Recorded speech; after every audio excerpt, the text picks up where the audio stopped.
Donc, je vous remercie de votre... vous êtes déplacés pour assister à cette entrée en matière. Donc, si je parle d'entrée en matière, c'est tout à fait intentionnel, car j'aurais pu dire aussi introduction, présentation. J'aurais pu parler d'une annonce extraordinaire, d'un communiqué décisif que nous avons à faire. Mais vous pouvez voir ce soir que c'est tout de même assez difficile de se faire entendre, parce que j'ai envoyé beaucoup d'invitations. Et bon, ben, on se connaît à peu près tous ici. Il faut dire que la science est déjà si avancée dans sa connaissance, mais en même temps, de notre point de vue, si limitée par ces technologies. La société et ses médias est à ce point conditionnée par les effets d'annonce qui la submergent.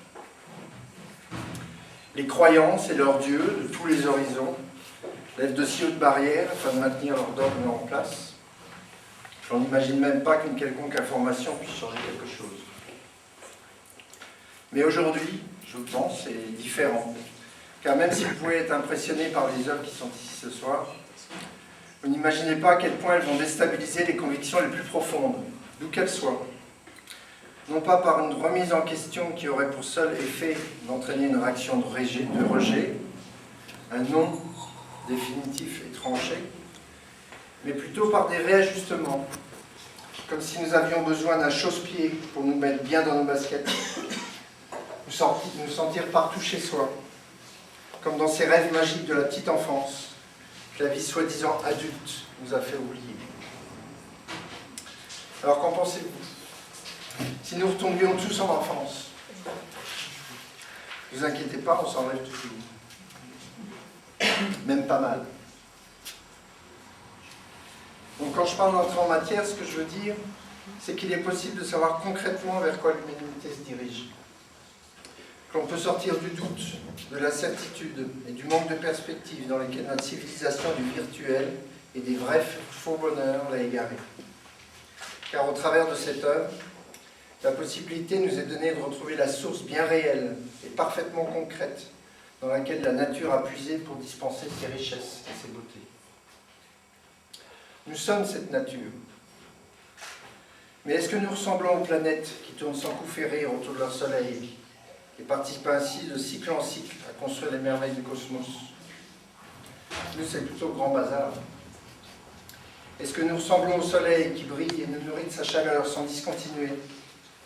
Ne sommes-nous pas plutôt comme un astre à l'agonie ou comme un moteur prêt à étouffer, sursautant à la moindre goutte d'énergie trouvée au fond du réservoir, dispensant les fumées âcres et asphyxiantes de la désinformation? Ne ressemblons-nous pas plutôt à ces plantes parasites qui ne trouvent leur chemin vers la lumière qu'en prenant appui sur leurs voisines, les spoliant de leurs droits les plus élémentaires à exister, s'élevant aux dépens des autres, jusqu'à des sommets qui ne représentent finalement que de vastes déserts dans lesquels le sentiment humain a été asséché. Alors je sais que beaucoup font déjà le maximum, que l'on fait ce qu'on peut, que la nature humaine est ainsi faite, que la perfection n'est pas de ce monde, que c'est là le prix du droit à la liberté de chaque individu. Mais pourquoi la liberté ne pourrait-elle pas conduire à la sagesse? Est-ce exercer sa liberté que de répéter les mêmes erreurs, juste remaquiller les schémas du passé, jusqu'à ce que tout périclite et bascule? Ne pourrait-on pas plutôt trouver un nouveau modèle d'équilibre? Évidemment, ce n'est pas facile. Il faudrait que ce soit un modèle suffisamment général pour intégrer les grands ensembles, mais comme un grand puzzle où chacun aurait sa place réservée. Il faudrait que chacun reste totalement libre, mais que cette liberté conduise à nous aider à grandir et à nous épanouir tous ensemble. Alors un modèle pareil, vous comprenez bien qu'il n'y a que la vie pour nous le donner. C'est celui qui se trouve derrière le moindre insecte, le moindre petit brin d'herbe, et d'abord celui qui a permis à la vie de naître de l'espace, on ne sait pas trop comment. Certains parlent de Dieu, d'amour, d'autres des lois naturelles de la physique, mais rien n'est vraiment clair. Il est tout à fait normal qu'il existe une diversité de points de vue et d'idées sur la vie, de culture, de religion, de type de civilisation. Ce qui n'est pas normal, c'est que ces différences conduisent à la violence et à la criminalité. montrant par là qu'au fond, nous n'avons pas compris que nous sommes tous liés par une même origine, que la vie a du sens et que la souffrance des autres finit toujours par nous revenir. D'où venons-nous? Des quatre coins de la planète? Mais avant ça, produit de l'évolution ou produit d'une création? Le débat n'est pas tranché. Et la question actuelle serait plutôt de se demander s'il n'y aurait pas une voie médiane. Finalement, pourquoi y aurait-il une différence entre ce que certains nomment Dieu et ce que d'autres considèrent simplement comme la vie? Le résultat est le même. Alors où tout cela nous mène-t-il? Bien sûr, vous le savez déjà, mais moi je vais y mettre des mots. Regardez ces tableaux et laissez-vous pénétrer.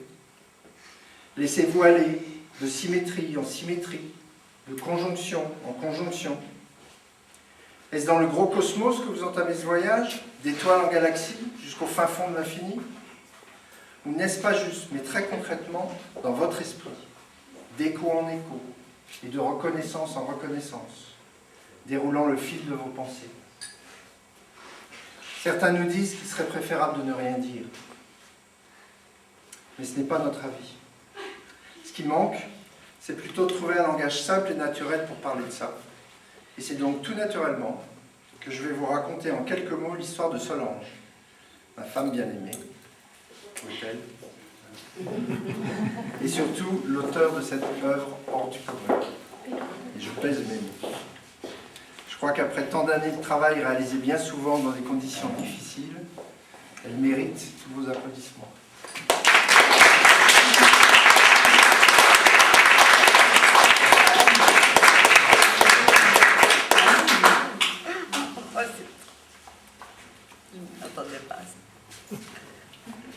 Solange était une enfant, et peut-être l'est-elle toujours, qui d'instinct n'a jamais voulu étudier, et qui a plutôt choisi de se marier très jeune et se consacrer à l'éducation de ses enfants, jusqu'à ce qu'ils soient en âge de quitter le cocon familial.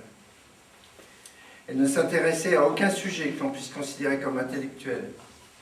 Elle était totalement athée, et ce fut donc pour elle un grand choc quand, vers l'âge de 45 ans, elle s'entendit interpellée par une voix très distincte, s'exprimant tout haut dans sa tête, qui l'appelait par son prénom et qui la tutoyait. La situation devint vite infernale, car les phénomènes s'amplifiaient rapidement et il y avait plusieurs voix distinctes qui se réveillaient dans sa tête. Elle avait aussi des visions de toutes sortes sur sa vie et sa petite enfance, jusqu'à sa naissance et dans le ventre de sa mère. Et plus loin encore, des scènes de vie d'époques passées, où il lui semblait se reconnaître.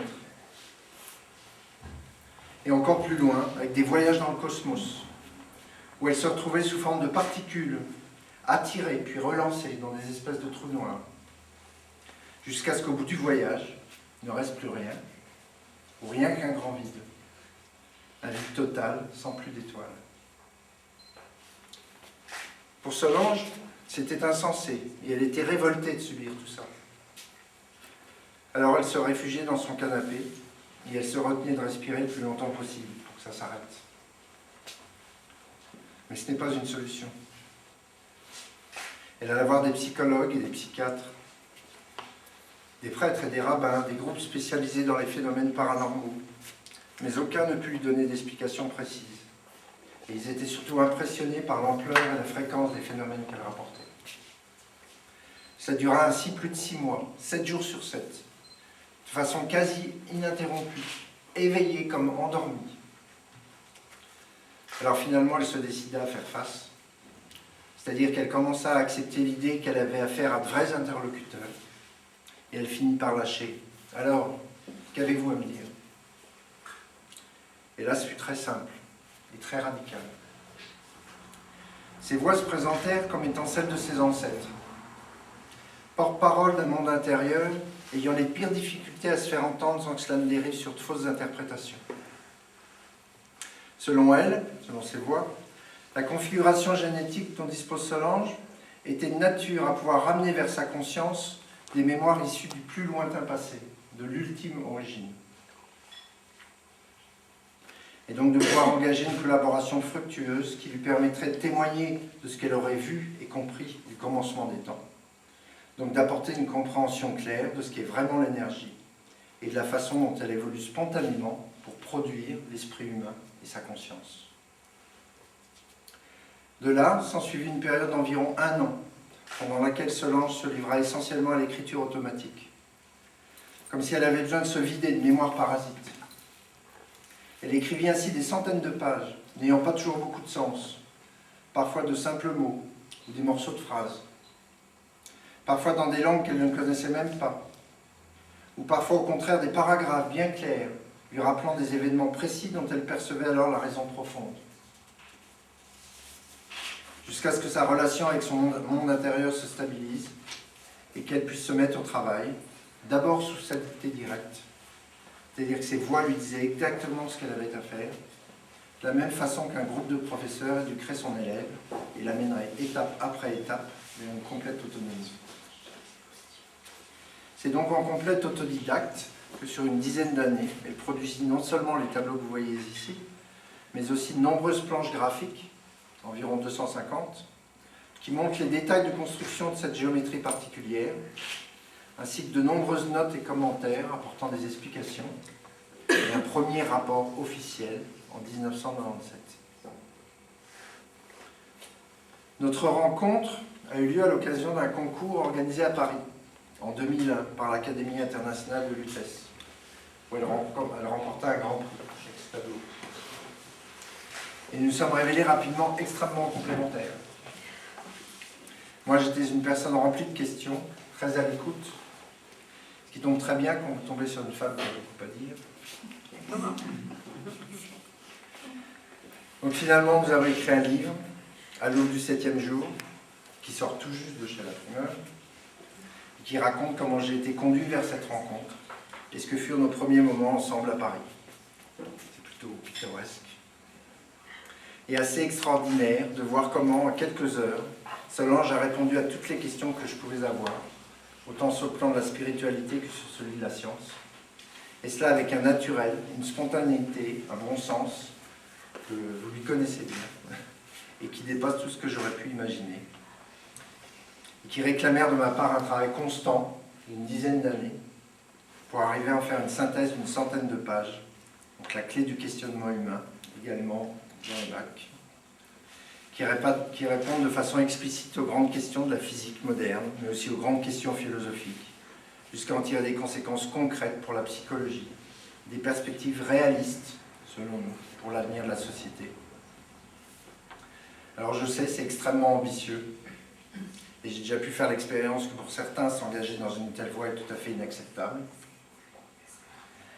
Mais que voulez-vous, ce n'est pas le genre de choses que l'on choisit. Ce n'est pas un métier. On ne se dit pas un jour, tiens, si on cherchait la clé du questionnement humain, peut-être qu'on pourrait la trouver, ça pourrait intéresser quelqu'un. Ça ne se passe pas comme ça. C'est plutôt comme une vocation. Quelque chose de plus fort que soi, qui vient de l'intérieur, qui vous pousse. Moi, ça fait longtemps que j'ai compris que quelque chose de plus fort que moi dirige ma vie. Alors je fais confiance à ce que je sens, même si ça m'amène à faire des choses que d'autres désapprouvent. J'ai donc rédigé un article sur la clé des phénomènes physiques. Et je l'ai envoyé à un certain nombre d'universitaires et de scientifiques. Un bon millier. Donc pour les inviter ce soir. Donc vous voyez le résultat. Donc ce n'est pas facile. Car la première réaction, évidemment, c'est de nous renvoyer dans nos cordes et de nous dire que nous ne sommes pas crédibles. Je comprends ça. Sans doute je réagirais pareil. Car comment imaginer qu'il puisse exister une solution toute simple à toutes les grandes questions qui se posent encore?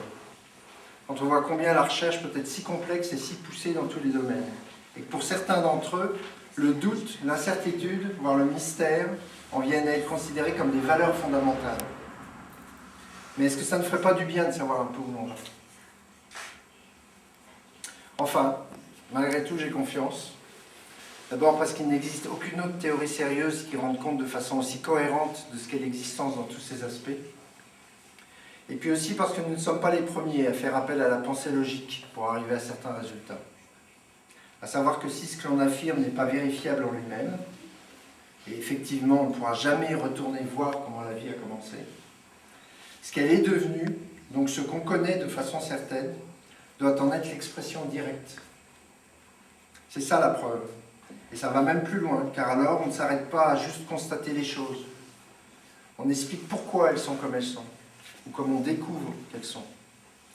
Et ça permet aussi de prévoir certaines choses qui restent à découvrir.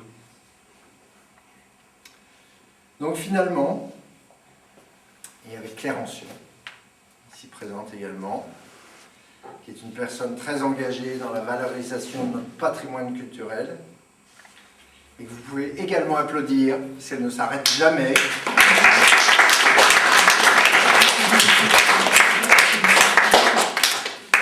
Donc nous avons créé une fondation, Ride the Energy, ou chevaucher l'énergie, chevaucher la vie, dont le but est de préserver cette œuvre et d'en étudier les implications en toute transparence.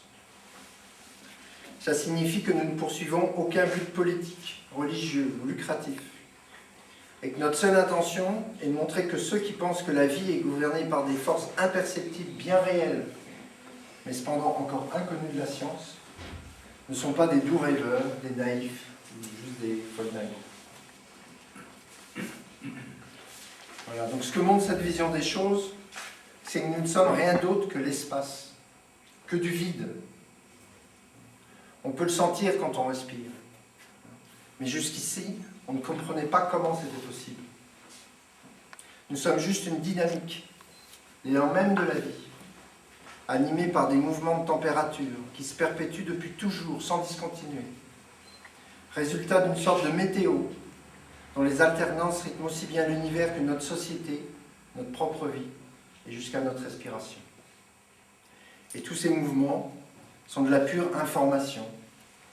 On peut dire aussi de l'esprit. C'est-à-dire qu'ils s'autorégulent et s'enrichissent spontanément les uns les autres. C'est pour ça qu'on peut croire en Dieu. Mais c'est aussi tout simplement la vie. Alors oui, la vie a un sens, et ce sens c'est de tendre irrémédiablement vers l'équilibre, vers un juste milieu. Et nous sommes acteurs de cette destinée. Et nous le resterons pour l'éternité en toute conscience. Car cette élévation de l'esprit, des fréquences de l'énergie dont nous faisons actuellement l'objet, liées au changement climatique, ne peut revenir en arrière, déroulant le fil du temps et nous incitant à tous ensemble le chevaucher. Donc dans un sens, rien de nouveau. Amour, solidarité. Sauf qu'ici, il ne s'agit plus seulement d'un principe moral, ou juste d'un principe de survie, mais de la géométrie qui construit toute chose, fondée sur des principes physiques et mathématiques insoupçonnés, dont nous pouvons désormais nous emparer. Voilà, je vous remercie.